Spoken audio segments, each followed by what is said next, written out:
What is your AI dystopia and what is your AI utopia? I think they're not mutually exclusive. Some people will be living in an AI dystopia, and some people will be living in AI utopia, Mhm. and it's going to be the same world.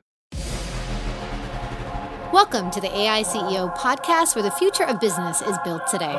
I'm Seema Alexander, founder of Virgin AI, growth strategist, co-chair of DC Startup and Tech Week, and your host. In this podcast, I sit down with CEOs, industry experts, founders, and investors to tackle the big pressing questions on your mind about AI.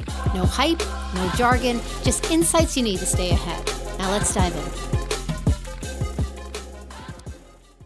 The AI CEO podcast is brought to you by Vergent AI, helping mid-sized businesses accelerate AI adoption safely.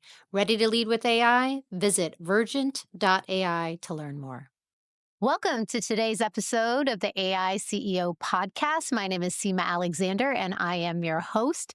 And I'm very excited to have this guest on today, Cenk Ceydar of Inquire AI, the CEO. Cenk and I have known each other, it's kind of cool. Every episode, I'm like, I've known this guest for so long. It's just because I continue to hang out with very cool and innovative people. But because of DC Startup and Tech Week, I get around and surrounded by a lot of innovators. And I remember having a conversation with you a few years ago before the world of generative AI and large language models hit that next phase of AI with the incredible work that you guys are doing disrupting research in general as a whole and a very unique business model. And I know things have evolved since the technology's evolved, but I'm really excited to have you here and having this discussion with you today. Thank you, Seema. It's a great pleasure to be here. Yeah, thank you. Okay, so let's start with the big question. Do you believe expertise is going to matter in this next phase of artificial intelligence? Because AI is going to be smarter than humans. It already is in many ways. Can you share your perspectives? Sure. Yeah, I think expertise definitely gonna matter in the future. Even AI would take over many mundane and routine jobs. You would need still judgment and empathy, and kind of a last mile analysis of the subject matter expert. But again, it depends. Like if the expert is a real expert and have all the humane skills of intellect, like judgment and empathy, there's definitely room for experts to survive. But of course, the majority of the workflow will be done by AI, and maybe the human expert will be at the last mile of the product in that case. That's interesting. The concept of a last mile expert. Maybe share how do you define that? Because I hear last mile in a lot of different contexts. And I think it'd be good for this audience because I've never heard it like that. And I really like that concept. I think when I talk about the last mile concept here, I talk around the concept of research or due diligence process for any, like a major, business decision. Now we can like a research company can deploy all the analytic tools, AI and, data aggregation, et cetera, to get all the information. There's no shortage of data and analysis, but you have to kind of compile them together and make a meaning of it for your own use case. Probably for that part, you may not need, not only experts, even humans, if you may not even need like a junior associate or like a, like very early stage researcher. But in later stages of that due diligence and the research process, you would need, after getting all this data and analysis and information, you would need to have a group of like experts to make the final call. Because again, business, politics, economics, those are the areas that human factor is still very important. Yes. Because it's not just, like making creating a perfect equation or anything like that, but it's like, since there are humans involved in any part of the process, so you will need the human empathy and human judgment as part of the decision-making process. That's why we would need experts at the, as a last mile kind of touch or last touch type of like stuff. Yeah, I love that. I mean, there's this concept of human in the loop, right? And a lot of people don't all even know what that really means because humans are always in the loop right now. But with man and machine, Mhm. the reality is there's people afraid that you're not going to no longer need my level of expertise. And what I'm hearing from you is experts are always going to be relevant, at least until they're not. But this time frame is probably going to be for a while in this transformation we're in, and specifically to help support that data aggregation that's happening with AI and what's possible today. Now we need those experts who understand an industry or a nuance within a function or whatever to be able to leverage that data, then to make a decision based off of it. Is that what I heard? 100%. And you said human in the loop. We use expert in the loop, Centaur model, like in human machine collaboration, like a knowledge fusion. That's another term I like using. But let's make no mistake, experts will matter, but the best experts will survive. So and I give that example for every profession as well. Are they going to be no drivers in the next 5, 10, 15 years?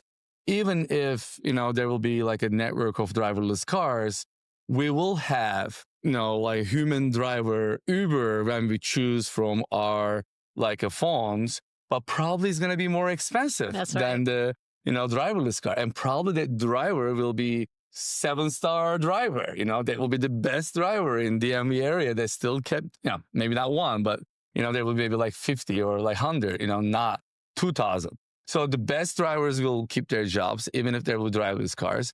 But so the majority of work will be done probably, driverless cars. Same with the, business decision making. There will be large portions of the work will be done by, AI and machines. But the best blockchain expert with banking applications will still, be able to make his living or her living with, selling, her expertise in the market. Yeah. So, but they're not going to be that many because, a mediocre expert will be, less demanded than, a better AI model. So that's why there's not really a clear-cut answer to those questions. But definitely machines will be, doing most of the work in almost every area in the near future. Yeah, I'm going to transition in a second to what Inquire AI actually is. But before that, this is what I heard. AI is going to become the commodity. Humans are going to become the premium sort of brands, particularly like the ones who actually position themselves as experts in their niche, in their field, and they're going to get paid more, right? And so that's a very interesting perspective, and one that I believe also is going to happen because it's happened in many emerging tech cycles very similar to that, right? Where something is taken away, but then someone is paying for that experience or that experienced person for a lot more because they're worth the knowledge base that they're not going to receive, right? So anyway, I think there's probably somebody I can have on this table. I would say something completely different because they're pro-machine, but I personally, I think, especially for the next, I don't know, it's hard to put timeframes on this stuff because everything is moving so fast. I want to ask you, especially for how long do you think that will be an accurate statement? I think tech acceleration is a thing, right? I mean, technology accelerates so fast and you don't know when those things going to be no more science fiction, but reality. Yeah. It's very difficult to put, years in that. But I will say, even today, I see huge progress in AI models, today versus 6 months ago. Definitely I get more work done by, foundational models and specific use cases. They get smarter much faster than think. But again, this is not I think AGI conversation is just getting, generating, higher quality output using Gen AI tools. So this is, I think, moving so fast. I think that's why I think most of the, the issues that we talk about will be very soon than, later. Moore's Law, right? Every 6 months, something bigger, doubling, in terms of technology and power. It's very, for me, interesting to see as a business person. And I want, I think you and I share that is that we're not technology first, we're business first folks. Or for you, you have a social economic background and you can share a little bit more about your background. But how did you go from industry to AI, and what was the problem that you were initially solving for with Inquire? Great.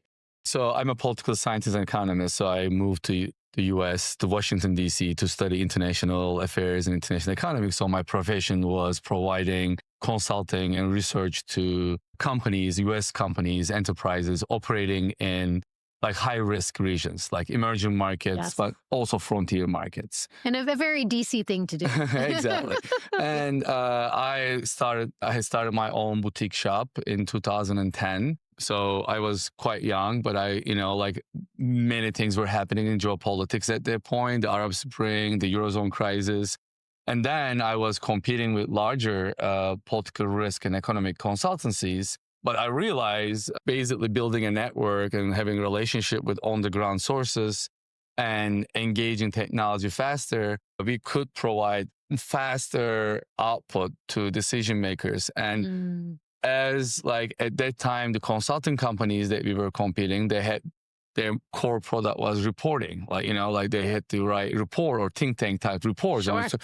I mean, you don't have time to order a report and then read the report when things are happening overnight, like happened in Middle East and, like an Arab Spring or a Eurozone crisis and even, COVID, those things happening fast, Real time. Exactly. So acceleration that we discussed. So like a technology makes the history moves faster, not only technology related developments, but also like acceleration of regional conflicts happen faster because we hear about it and everyone, like things move faster. So I started my previous company and the initial idea was basically providing faster and, at least same quality service, engaging my network on the ground when there's some emerging event happening and reporting.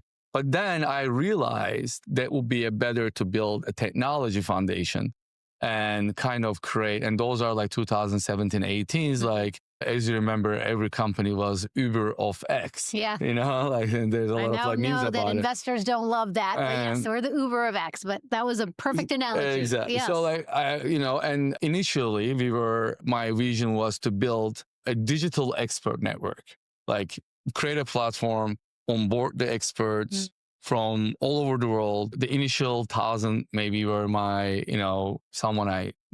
some industry people I knew or have worked or went to school at SAIS or Kennedy School, the school networks. And then, we populated the first platform with, 1,000 quality experts in political risk.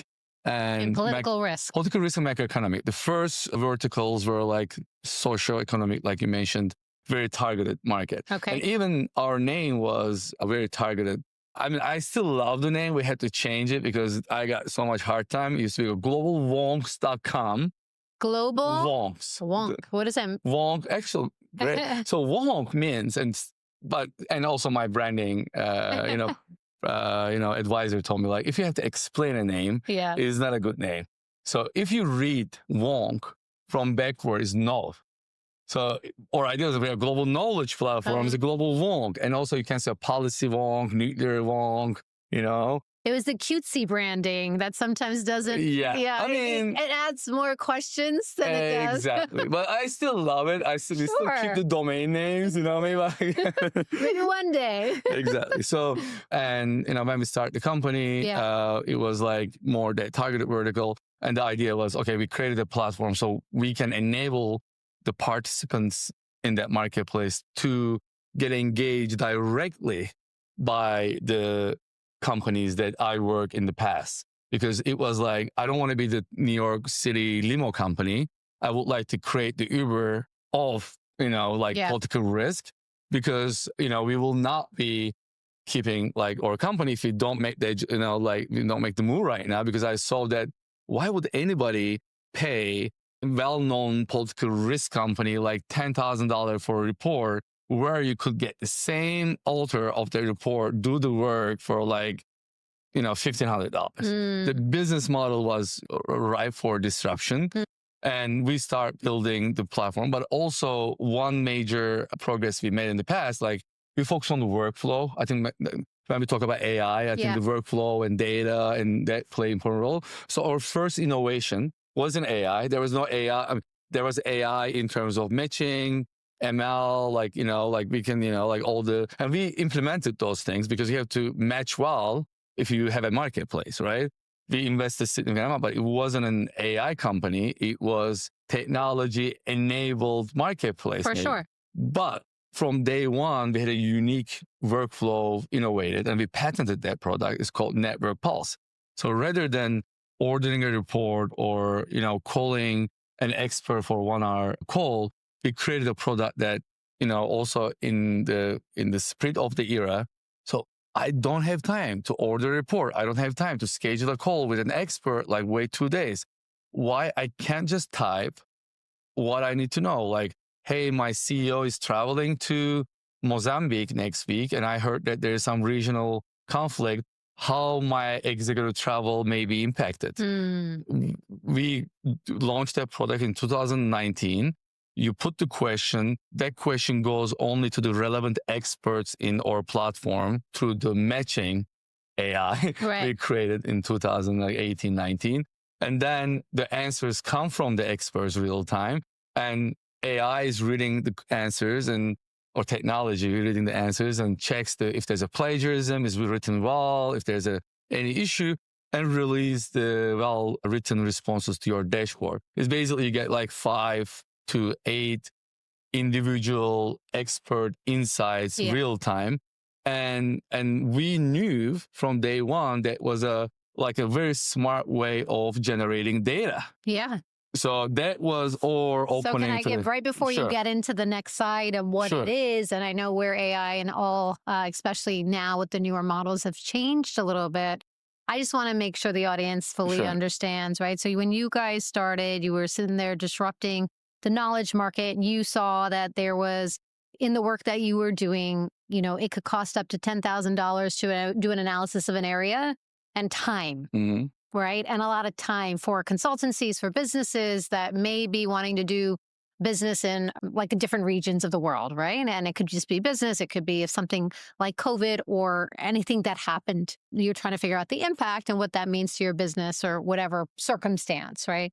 You guys realized that if you created a network expert marketplace, the same types of experts that these people would actually go to, but a real-time service. So instead of saying, hey, give me a report in a week or 10 days or months sometimes, right? Like we're going tomorrow. I really need to understand this. Or the war just broke out. Like, what is that? What does our business infrastructure look like? Why the stock is down 10% today, in light of this, All of these use cases are good to understand. And the initial use case of AI, because I remember when I met you, you're like, I felt like you said you had 40 developers. And I was like, what are you guys developing? And, and some of it is a software side, but I also know that marketplace, that matching is a use case, right? It is a great use case to leverage AI and machine learning. And so now let's talk about the evolution, right? Yeah. So now the way we define the Enquiry AI is basically we are a multi-agentic AI platform with an embedded network of 75,000 experts in 180 countries. So imagine like a near real-time large language model. So when you talk to ChatGPT, you get a great summary, great answer that generated from all the open source data sets in the world, and is quite well written and projected. But in our platform, we're not only doing that. Of course, we are benefiting from the open source data sets, and we can include that in the answer. But also we have over 200,000 expert insights that generated on our platform last 5 years.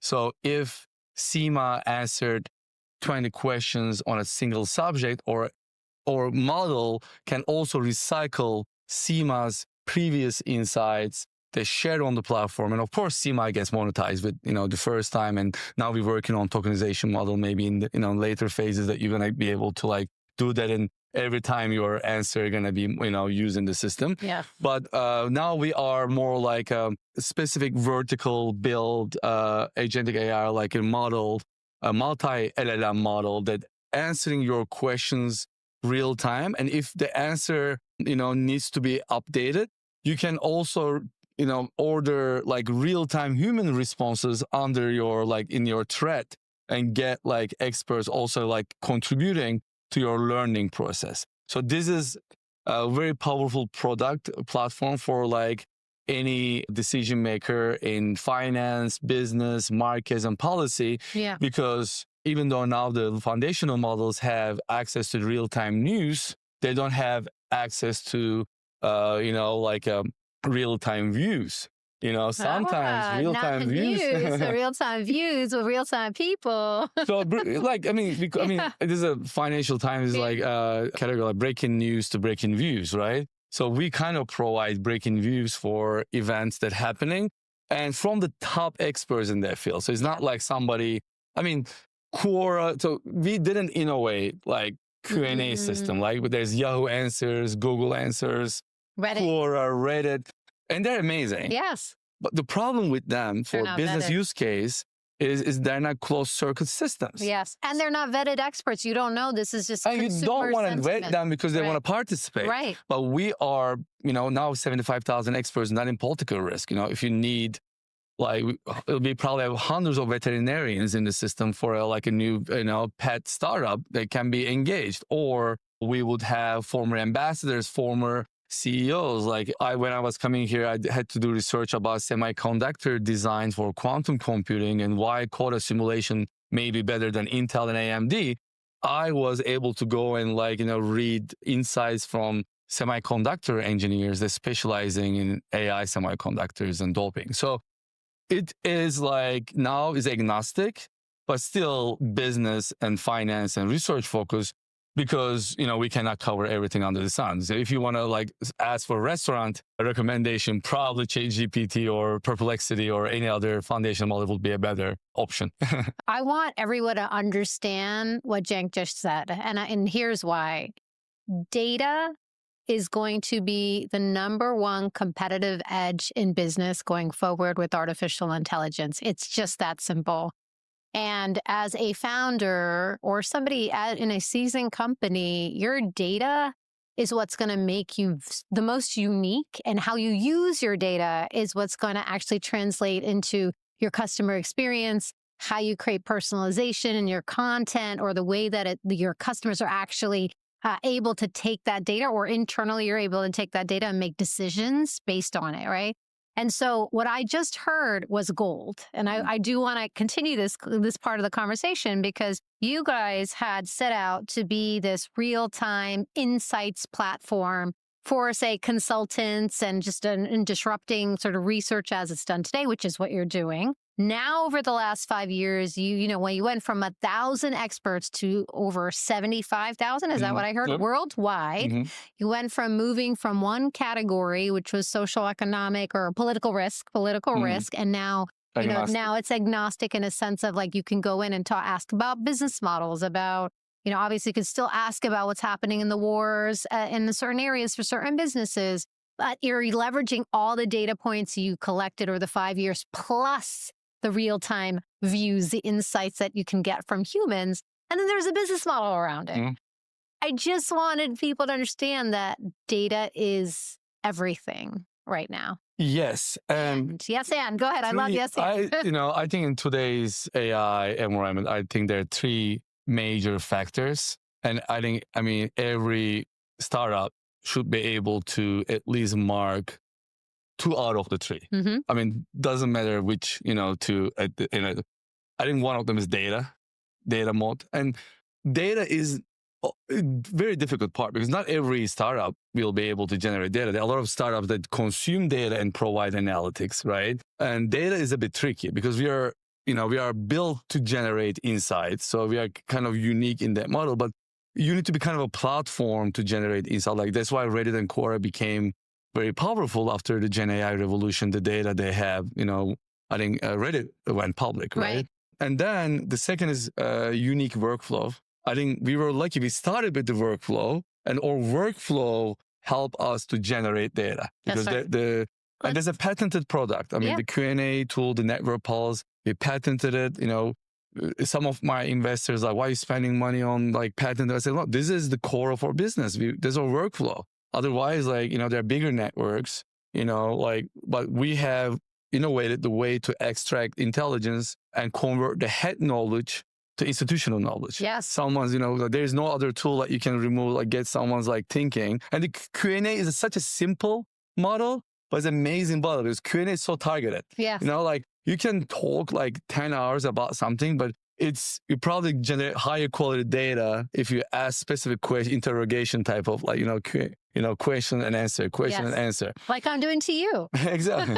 And the third is algorithmic advantage. Okay.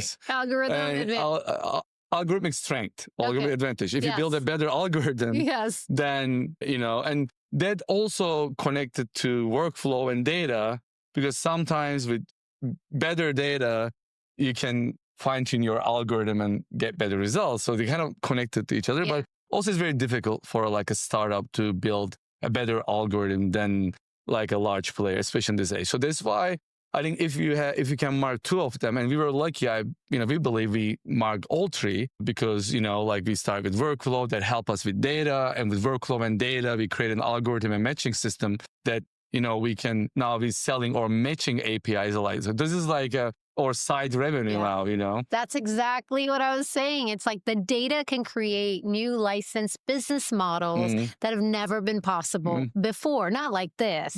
But the algorithm also comes as after you create, and this is a question for you, like after you actually have data and your workflows, that's where the algorithm, like where it's almost like, what are we doing with it? No. So what are we doing with it then results to what's the algorithm? So if it's, hey, we're going to collect these insights to create decisions, or we're going to collect these insights to create personalized messages, that is going to become everything I've talked about in AI, precision and personalization. Those are the two words. 100%. And you can't do that without data. 100%. 100%.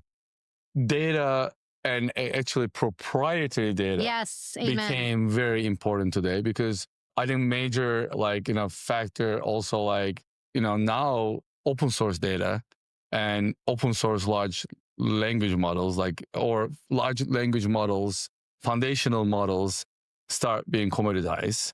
Data start being commoditized. Like maybe 5 years ago or 15 years ago, it would take $100 million and 10 years to build a major data aggregation platform. But now anybody can build it, maybe in a few months with 6 months with 1/10 of the, or 5% of the resources required. It's crazy world, but the only differentiators are workflow, data, data mode and the algorithm. So it's very challenging. It makes it difficult for startups to survive and adapt. But I think war transition, and I should say that it sounds like when we talk like that, we always knew data would be the key asset, but I had no idea how quick we could productize all our existing data sets. Like generative AI, we use we were not ChatGPT we were using OpenAI's API before ChatGPT for small language models, because we use BARD and a couple fine-tuned small language models for our matching system or summarization system in the past. But we had no idea that we could open up our data set and start selling subscriptions, because the way that we collect data from the companies, if Coca-Cola is asking a question about a topic, it could be regulation in FMB in, Sub-Saharan Africa or India or Latin America, we had the data set, but we couldn't publish the question and 7 responses as a PDF a platform and sell access to it, because we didn't think that was the right thing, because that would potentially reveal the name or the intention of the question. And this is privacy. This is a good. Exactly. I like where you're going. But with all the answers, I'm talking 200,000 answers, past the quality, aggregated, recycle, and now we rather than this one-pager document, now we can take the expert snippets that we have, and then we can mix and match with different. If someone is asking about beverage industry in Brazil, and if there's a response even covering that part, but we can take that part and mix with other responses, or we can even just publish the full expert insight. So it's very powerful. It didn't only help us to licensing model, it created that rapid commoditization of Gen AI model. And it's funny, we were able to use, we probably were the first companies in the world, like it took about like 25 days after ChatGPT's launch that we created our chatbot. Yeah. It was so like, primitive, and we haven't developed it that much. That's why we moved to agentic AI model. But, we were able to put all of our like content and kind of generate chunk of text from it. Right. But now with the advances in technology, we can like refer to specific sentence, the expert, and, even connect with some open source analysis. And we didn't know that would become available to a small company like us. And it kind of empowered us significantly. Yes. We were ready, not intentionally. I mean, we knew data was important, but we didn't know that we could like ride that wave that fast at that point. Well, that's the beauty of this moment in time, right? And I've always said this is the biggest entrepreneurial moment for so many if they actually understand what the technology can do. So there's, in every emerging tech cycle, you hear about the gold rush, and people are slapping AI on it or saying the words or using it for marketing. But my whole thing, and Virgin, like one of our biggest things is education and literacy, because that pillar, when a CEO is unlocked and you start to understand, like, what is agentic workflow actually mean? Where is the power of that? What are the skills? What does it mean when you talk about intent recognition and like all of these jargony sounding words? But when you put it into something that's just real, and this is actually what it can do, and then where the whole conversation we just had with data, I think we did it in a very layman way, right? And I think people will start to understand, oh my God, most people probably even have the data, right? And I loved how you got very specific to proprietary versus non-proprietary, because they even say with large language models, we've used almost all the data in the world in a lot of these things, right? Because there are billions and billions. Everything under the sun. Yeah. Everything under the sun. And like, so the new unique data, that's what I'm saying, is going to become the competitive edge because it's new. Nobody has it. Data pick is a major threat to large language models, because many large language model critiques basically say that, great, now all the large language models are going to be same because you're going to go and like ingest all the data that generated on the platform. And actually, you talk about precision, and precision gets worse if the trend to use synthetic data, ingestion, accelerates. Because now, since there's like a limit in new generated data, now like all these models are all these like large foundational models, they're taking 5,000 Reddit posts and they're generating similar, and they're getting more dehumane, by using this synthetic data for it, because they're not real human generated data. In our system, we basically generate like human generated data, because every time there's a question, we convert the head knowledge to LLM knowledge or institutional knowledge. And that's why I think that's one of the major setbacks in front of the large language models growth, and that's why they're destined to become commodity. I mean, they are almost like very interesting, identical right now. Yeah. So I guess I have a couple questions, right? Like when you think about like medical data or just in general, like I know NVIDIA, for example, is creating synthetic models, right? And so is there a place for that?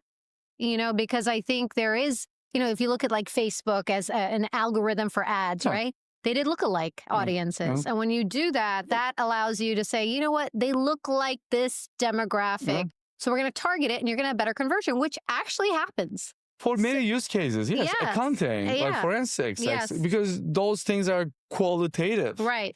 And yes, for those kind of like applications, synthetic data is amazing. We can credit card data, like how we can differentiate like a fraud versus but for business decision making or like a equity, like if you want to understand the market trends in a certain industry, so those will toxicate the data, So that's why in our vertical, like, business and policy and financial research markets, you cannot dehumanize data. You need to have like a human data, unless you're a quant fund and, like algorithmic trading, those are different areas. But if you're doing like fundamental research about, companies and trends and industries, you cannot rely on synthetic data. And unfortunately, those large model, builders don't have access, or they have limited data, generated Right. now.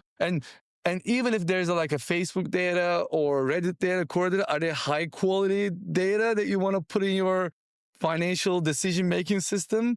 Probably not. So you need like expert level data. And that's why our model adding a layer of expert network on top of the large language model, and each engagement making the large language model better. Right. And also all these experts and the clients learning from, it's kind of the AI learning from human and human learning from AI, like symbiotic relationship.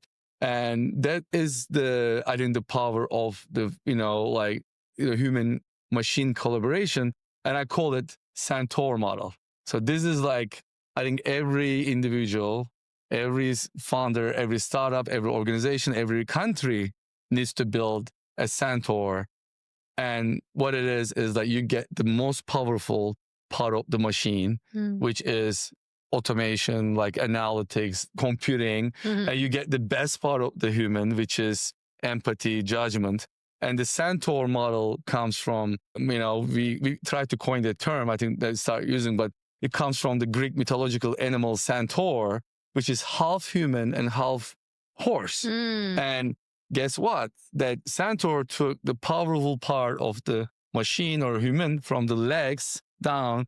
His torso is the machine, the human, and the brain, the heart, and where human skills and, like the assets come from the human part. So the Centaur model brings like the best of the human and best of the AI together. And in our system for business decision making, financial decision making, you need to do the same. This is what we do. Yeah. What I love, and I tell my producer this all the time, is like, I love being able to learn on this podcast from people like you, because I'm like, I didn't know that concept, right? But it makes a lot of sense, right? So I actually want to ask, because you're one of the first founders I've had on this podcast. I've had like enterprise adoption folks, AWS folks, and I really want to get more and more into the layman. How do you innovate in this world? Like, what does it look like? How is this more accessible than it's ever been to do something that's a game changer that can change the world, right? But one practical question I had before we get into some of those fun questions is, when it comes to selling to enterprise, when it comes to selling to mid-market and you are a startup, their hesitation in the emerging tech market is, well, this sounds awesome. It's solving a real problem for us. It is a burning issue potentially. But is this company going to be here the next several years? Like, is it scalable? Is it viable? They're nervous. And it's sort of the ongoing startup versus like, who do we take a bet on and who do we not? So how have you come across the sales side of things with your product? What are some of the challenges? And now, you're further in a little bit. What do you see are the opportunities that you can share with other founders? You're spot on the challenges in enterprise. So we were early days, we were uniquely B2E, and then we worked with the smaller and consulting firms. And now we also have access tiers for individuals. So B2E, B2C, right? So B2E, business to enterprise, and then B2C. Yeah. Yes. But I think one lesson I learned is, doesn't matter, how much you raise or how much resources you have, because we raise in A and, we raise bronze until a couple of years ago. Now we're in the process again, but the main challenge is you cannot delegate selling in your team until I think maybe $5 million revenue level. Founder-led sales is key in selling to enterprises. And because I had this conversation with one of my largest enterprise clients, and we tried to sell them a couple of years. I had a very good sales executive. They were, all in large consulting firms and big names and great professional, failed selling, no result, every quarter, waiting. And, then I took over the sales a couple of years ago, And it changed significantly, not because I'm a better sales guy, it's because enterprises, when they deal with small startups, they want to deal with the founders. Because startup can disappear. Why they would trust the sales executive that may get a job and go to another startup or enterprise in a couple of years. And if they don't know the founder, they would have the trust issues with the startup because they wouldn't know if the startup will survive or not. But if you build a personal relationship, selling directly as a founder to enterprise buyer, they may have a better conviction about the startup because they may know the founder or better relationship. At least they would trust not only the technology, not only the concept, but also the founder. They would know the founder is not going to let me down if I make that decision. So, and that is not only for the enterprise though. I think that also could be applied to any sales. Yeah. And there's a very good book. It was a game changer to me, and called Peter Kazanjian, and it's called Funding Sales. Funding Sales. Founding Sales. Oh, Founding Sales. And it's basically the whole book is about the founder should be the chief sales person of a company until getting to a point of minimum $5 million revenue and a replicable model, and then hire someone who can train or teach that model to a sales team. I think learning or having the product market fit and trying to do that while trying to sell is a waste of money, waste of resources, and rarely produces results. So that was a game changer for our company when I start. And now we start coming to a point that now we kind of create a replicated model. But I'm still very involved, and especially dealing with big banks. Like now we're working with largest banks in the world, and I am there. Even there's a 23-year-old analyst that's sitting there. I'm 42. I am the one taking him out or explaining what we can do and working the corporate ladder out, because that's the important part. They need to trust the founder.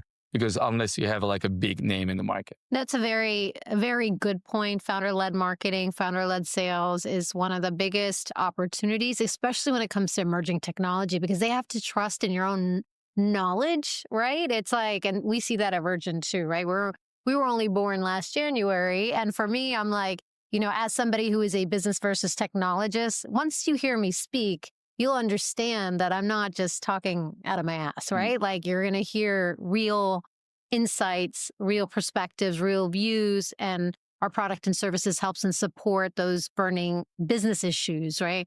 And I think there's a difference in when you do hire a salesperson, but I don't want to negate there is the right time if you're trying to scale, because I repositioned companies for years to, move off from that chasm of being founder driven to actually, being able to trust in a salesperson, and you're going to learn. It's not always going to be easy, but there's that crossing that moment, that chasm. So I want to get into. Can I say something about that too? Yes, please. Also, from the pedagogical perspective, you're right. Technology is scary, and not everyone wants to because when I start the company and start pitching, I was when I'm meeting the client, potential user. Yeah. I was always going for the most innovative, the Network Pulse, the Q&A tool, to sell them, because I knew that was faster, cost efficient, and more, much more powerful. But it was a new product. I knew it, but the other side didn't know it. And then I was pushing the product, but I was kind of talking bad about the traditional product, the expert calls. And now my focus was just selling the product and being very insisting on, I don't want to sell you anything else. I want to sell you this. But that's a wrong approach. I learned in the time, you need to be pedagogical in selling. Sell what they're used to do. Spend money on their P&L. If they're spending, resources on expert calls, which I still believe archaic and slow, expensive, and needs a lot of human involvement, even though we do something else on it. Yeah. Now I'm cool, buy this, what you're comfortable with. You know what? Next month, you're going to be happy using it because I'm selling you that cheaper and my service is better. And, we provide at least the same quality of service, if not better. Next month, I'm introducing the new product. And then they get more comfortable using it. And then they stop using the expert calls and they start using the Network Pulses. Right. 3 years ago, That's a funnel. Yes, but 3 years ago, I was like insisting, no, I don't want to sell that. Yeah, it wasn't that I want to sell, but I was pushing too much that maybe getting like, backfire. Right. So I think technology's own progress also makes people comfortable, like because we renamed from Global Wongs to Enquire AI. Remember those? I think in 2021 October, it was like 15 months before the ChatGPT revolution. Yeah. Because we start seeing at that point, okay, data will be playing an important role. Now we use these models, and then we are AI company, we are human plus machine, etc. So at that point, even that point, AI didn't help us the first 16 months until ChatGPT. We were like, because, oh, you guys like, who are these? Are these experts robots? Like, you just like, no, they're like human beings. We just augment them. We provide them this, or AI is doing the matching and stuff. Now, I think now this is the opposite. Like everyone wants to do something with AI, and they don't know what to do. And we are the ones that, okay, like AI also we need to like protect, like from the hype understanding, because our AI is generative AI. Yes. You can't call everything AI. Like now AI is used almost identical technology. Yeah. Right. Well, that's what they call companies like ours, like Virgin, because we'll help them identify what's the highest ROI, highest effort, highest ROI, highest value, lowest effort AI opportunities in their product, functional, and innovation areas, because you don't know what you don't know. Yeah. And that's where the literacy and education really plays a powerful role, because you can't just slap AI on it. That's not AI is a tool. Exactly.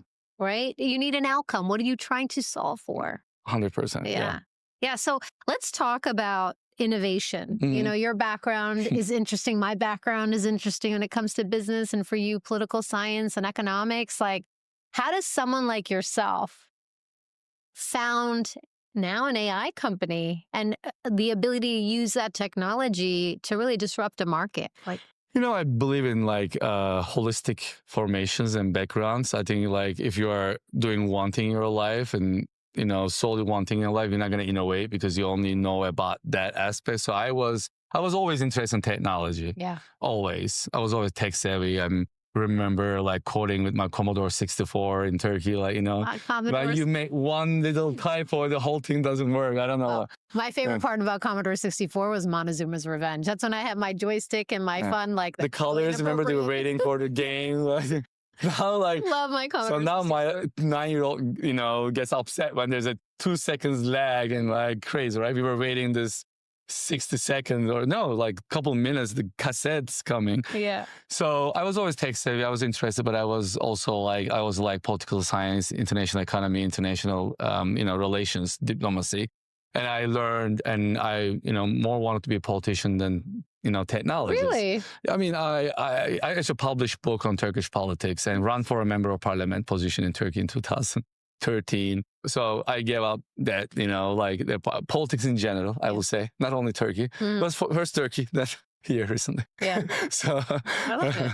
But interesting thing is, I think if you have like a multi-dimensional background, like you can learn from, that's why I'm telling, like when I'm speaking at MBA schools, like, look, learn like 2 things very well, like better than everyone else. Learn like, 5, 6 things like a mediocre level, and at least like try to have an idea about 2, 3 other disciplines. And then maybe you can like put them together and come up with an innovation. So I knew about international affairs. I knew about military coups and, military interventions and macroeconomic crisis. I grew up in Turkey, so we have all of the political risk, economic crisis, the military coups, like instabilities, everything.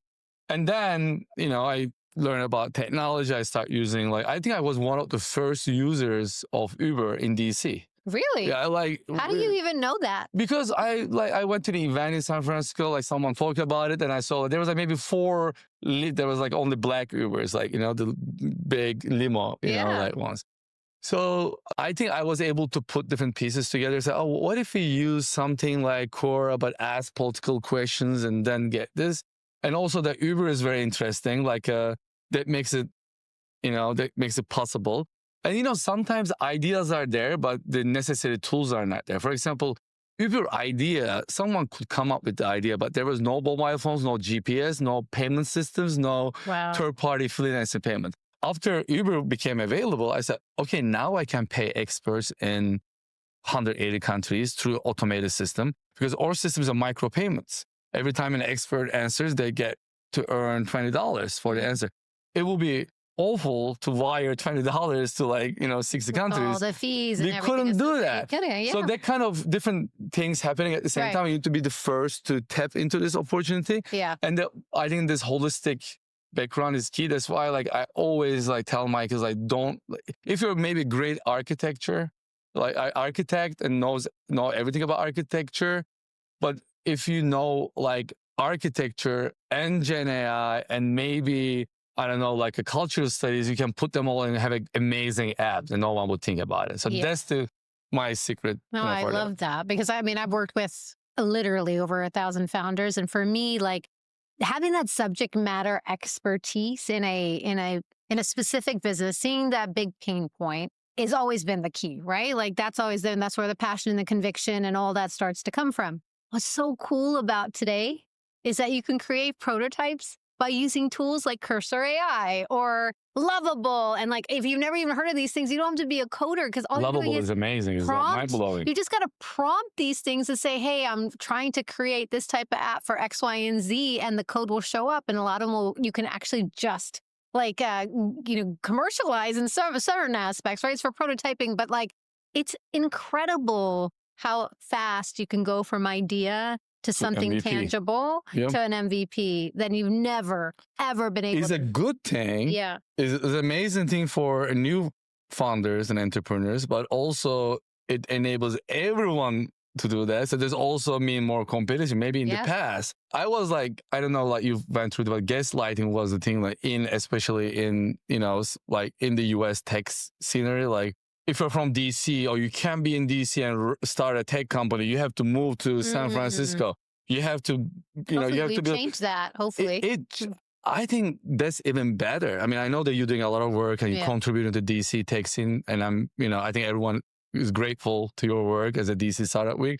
But 5 years ago, you know how many times when we were first raising, we would invest if you guys move to San Francisco. So why? Right. You guys are the tech VC and you don't understand that you can work from anywhere. And the funny thing is I also was a bit tipsy. I got a couple of drinks and it's feature that helps. I love future work VC. Yeah. The guy is big on remote work. And he's we only invest if you guys, if you're in companies in Israel or California. If you guys want to consider, I said, look, you guys are doing remote work, future work VC, and no one is even working from, at the office anymore. Right. And why are you making it? I understand, certain industries, we benefit from, being close to New York. We have sales teams and customers in New York City because we work with the private equity and financials. But, it doesn't need to, we are much better positioned to be in DC for cost structure, access to talent, less competition for, and there are all type of organizations here. So even at that point, you need to be computer scientist, you need to be engineer to start, or you need a technical founder. Yeah. Why? What is the, I think, so now with all this democratization of technology is unbelievable. But it's also challenging how you will be differentiated. That's why those 3 factors we talk comes to my question. Well, I think I should share this a lot, but I'm going to say I have 4 factors what the future of business is going to look like. Most businesses, if not all, they need to have a foundational base of intelligence, right? So all these automations and workflows we talk about in finance and marketing and operations, all that stuff right now that are niche products are going to be integrated into your Microsoft, whatever your base structure and infrastructure will be. So everyone will have some sort of augmentation. But the second part of it, data, is going to be gold. It's your currency. We talked about it previously in this podcast, but without that, that becomes your moat. That is the unique differentiator, and how you use that data is even more of your competitive edge. The third for me is humans in the loop until they're not, all right? So humans will be in the loop, I think, for a while. And I think you brought up a good point where, we're still working on digital transformation from 90s legacy systems, and people are still trying to figure out solutions for some of those problems. I do think this is going to go a little faster because it's just the age of technology and what's happening. it is a core element for now. And then the fourth, which we briefly chatted about, how most people have this narrative when it comes to AI, like everyone should be a generalist in the marketplace because AI is smarter than humans and brand doesn't matter. I'm a huge advocate that brand matters, and brand matters, especially when you have outcome after outcome. You can tell the narrative and story. You have that unique data moat, right? Like, and all of those things start to add up to make you different than other companies in the marketplace and make you unique. So I want to ask you, first of all, did you have any perspective on that?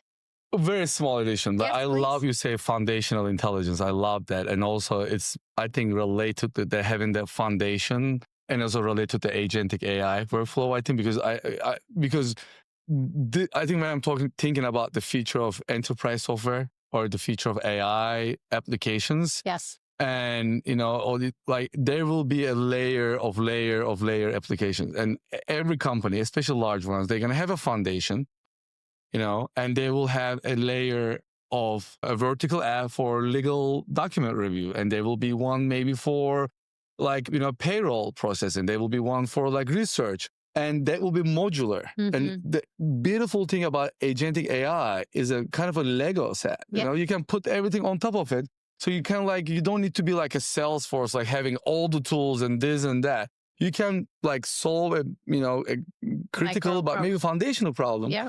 So our goal is to become the operating system for research. But if you're running your company and you have proprietary data, you will be able to use the operating platform that Enquire provides, but your data will be only available to you, Right. but you're also going to get from the external data. So this is the vision now. We are building with large enterprises, providing them no user interface system. I love it. Because no user interface, I think the best user interface, because you enable users to imagine what work they want to do. You don't need to build those menu items or dashboards. Just tell what job you want to get done, like the Eric Christopherson book, get the job done. Get the job. Why we care about how we're gonna get the job? If you want to have a nail on the on the wall, that's the job. Do you want to use a hammer? Do you want to use something else? Doesn't matter. Yeah. Get the job done. This is a really important insight that Cenk just mentioned, right? Like in the future, everything is going to be conversational. Everything is going to be conversational, which means the user interface doesn't matter anymore because you could just be speaking, I don't know, to something virtual, right? Or the world of SaaS is going to change because of this power of this technology. You just want to get it done.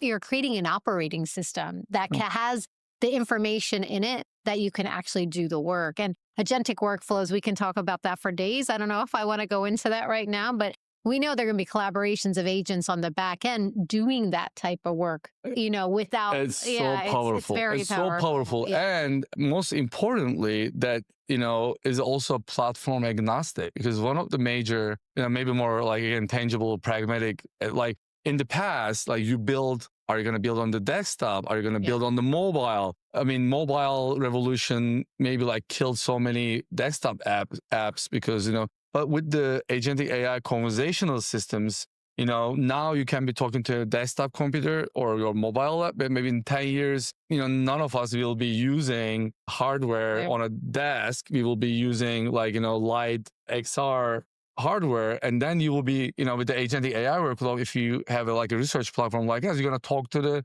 glasses and you're going to get a little boxes opened in front of you while walking or being in a meeting, or when I see you, I will, my AI will remind me about the new ventures that you invested and you told me, and I will be able to say, hey, Sima, how is that startup going that you told me? That maybe, I will, also they will going to make me more human. Right. Because you're going to say, oh, wow, he remembers about it, but most I wouldn't remember maybe, but with the, little AI support, I will be more likable it's so interesting where we're going with all these tools and, widgets, So I'm going to close it out with two questions. Sure. What is your AI dystopia and what is your AI utopia?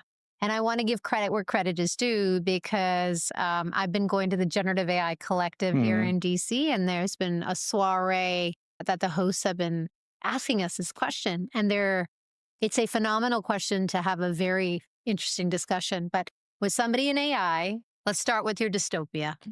Actually, I will be a political scientist, and I'm going to provide a little bit more, try to give like more theoretical answer. Sure.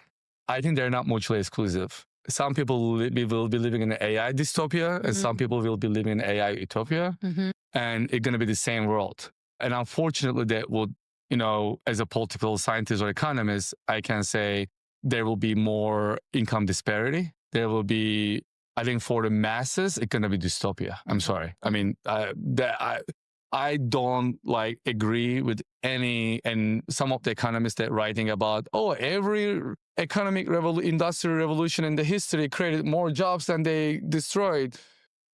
That's the problem. They have a unique, this economic mindset. Okay, tell me, why, don't you understand that those revolutions disrupted the blue collar work, but it's the first freaking industrial revolution. There's knowledge workers again.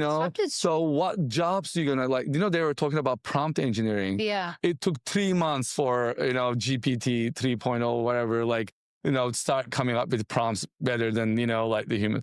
It is gonna be AI dystopia for masses.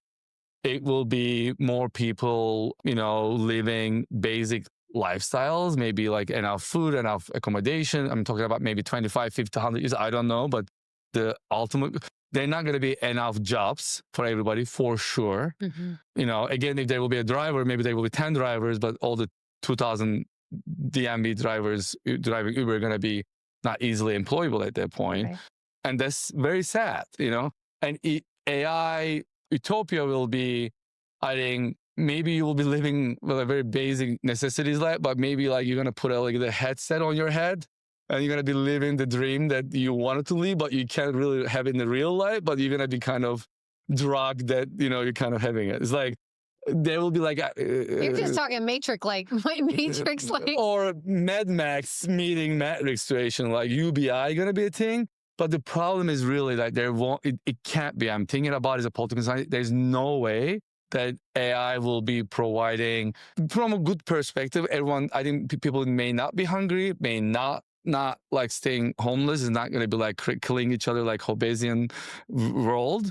But it also won't be that, the upward mobility will be so difficult. Be different, yeah. That's my major. So in the past, even you're a poor country, and I'm coming from emerging markets, not poor, but middle income country, there is a middle income lifestyle, and you can go up.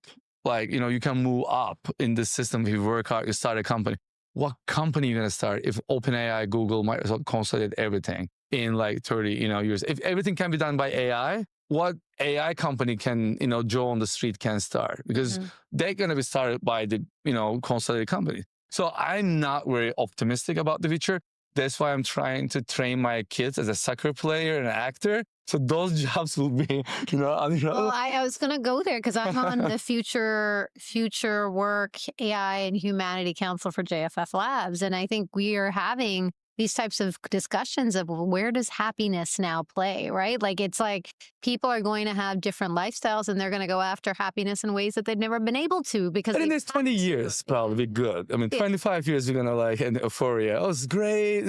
But if the acceleration continues and then, you really don't need then, AGI is a concept that I think everyone has a different definition of it. So I'm not an expert on it. But what I think is for example, next 20 years, next 5 years, I give you one example about utopia. We have 15,000 power users that are participating in the system, and they have over 150, 200 expert insights and calls they did on the platform on a specific topic. It could be, blockchain. Imagine, so now if we can work with that specific expert to build the small language model for that expert, create a digital avatar of that expert. Technically, we're not providing that as a service now, and enable that expert to generate revenues on an automated way by capitalizing and monetizing her own insights. But until what point, like, because then if that old, models get closer to that level, why would, the buyer of that knowledge would come from digital SEMA, but from that, Because digital SEMA is unique, my friend. I'm sorry, but I am going to have a digital twin. even worse, like, like we're trying to be ethical as a company on it, and be like, if we build like a digital SEMA, we want to, share, get most of the revenues from it. Because this is even though we own the data and the platform, blah, blah, terms and conditions, we're going to provide that model's license to the expert. But many companies do. Like, unfortunately, many large enterprises already building the digital avatars of their employees. And if that employee leaves the company, the knowledge stays. The knowledge stays, because it's a company owned, and that's been an ongoing policy for years when you're an employee. So what if like you like have an amazing accountant that worked for you like 30 years and you create a digital avatar, and after that, I'm not going to hire anybody after this. I use my, and I'm going to also augment with other data. There's that 10, 15 years, I think people will like, oh, I'm in Bahamas and my digital SEMA is earning income. Like, I'm just checking and perfecting the outcome. Maybe 5, 10 years, going to be like some interest. And that will be only for knowledge workers. I mean, that will be high value creators, like, like white collar workers. Like, if you're like the worst thing, like, what if you're like a very junior, like entry level associate now in a company? Like, McKinsey is not hiring that many associates anymore. I know, but there are different roles that are going to be come out. World Economic Forum just came out with a job report. I think there's supposed to be net 70 million jobs. So like, look, I agree, but I will disagree also. I think there's an evolution. I don't want to leave this podcast being negative, but at the same time, it's a real perspective, right? It's a real, that's for me, why I got into AI more than ever and why I'm an advocate, because it's happening anyway. And I see my passion's always been around business. And I see, this is that moment in time that people can solve really big, big, big problems with technology that's actually accessible. It is going to change our life, right? And that's actually where I am afraid, because the one thing I will share is when Elon Musk says, by 2040, we're going to have more humanoids than people on this planet. And I'm like, yo, that's just not like, So I get it.